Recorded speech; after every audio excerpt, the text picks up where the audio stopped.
신규 확진자는 휴일 영향으로 3,300명대로 줄었습니다. 하지만 일요일 발생 기준으로는 지금까지 최다 확진자여서 확산세는 꺾이지 않는 모습입니다. 위중증 환자는 전날보다 18명이 줄었지만 여전히 600명대입니다. 취재기자 연결합니다. 신현준 기자. 네, 신현준입니다. 네, 자세한 신규 확진자 현황 정리해 주시죠. 네, 오늘 0시 기준 신규 확진자는 3,309명입니다. 휴일 검사 건수 감소 영향으로 전날보다 600명 넘게 줄었지만 일요일 발생 확진자 수로는 첫 3,000명대로 역대 최다입니다. 감염 경로로 보면 국내 발생이 3,286명, 해외 유입 사례가 23명입니다. 국내 발생 가운데는 수도권의 비중이 전체의 76.8%를 차지했습니다.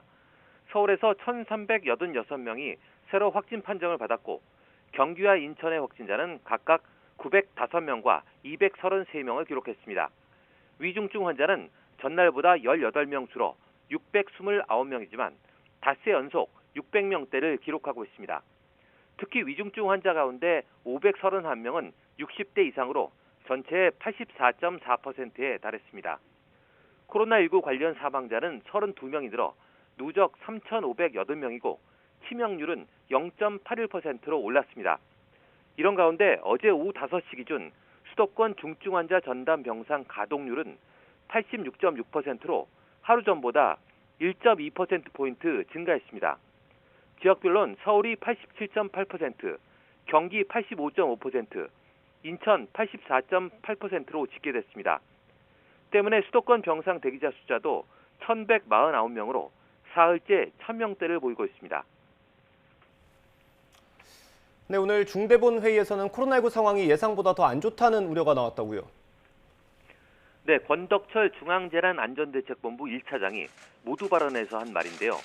지난 1일부터 우리 사회가 단계적 일상회복을 시행한 지 4주가 지난 가운데 고용과 소비 등에서 국민 만족도는 높아졌다고 평가했습니다. 하지만 코로나 위험은 당초 예측보다 빠르게 우리를 위협하고 있다고 우려했는데요. 확진자 수가 4,000명 수준으로 치솟고 위중증 환자도 빠르게 늘어 병상 배정을 기다리는 환자가 1,000명을 넘어 어려운 시기라고 설명했습니다.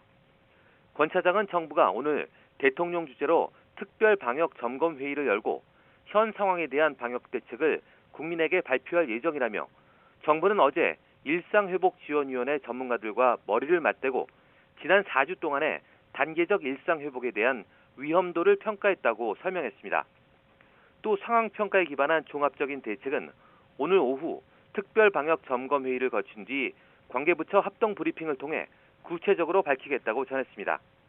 이어 델타 변이에 이어 오미크론 변이의 출현에 선제적으로 대응하기 위해 어제 0시부터 남아공 등 8개 나라 입국자 중 단기 체류 외국인의 입국을 제한했다고 설명했습니다. 권 1차장은 특히 코로나19 백신 추가 접종은 필수라며 추가 접종은 우리가 일상회복의 길을 계속 나아갈 수 있게 하는 가장 중요한 수단이 될 것이라고 강조했습니다. 지금까지 사회 2부에서 YTN 신현주입니다.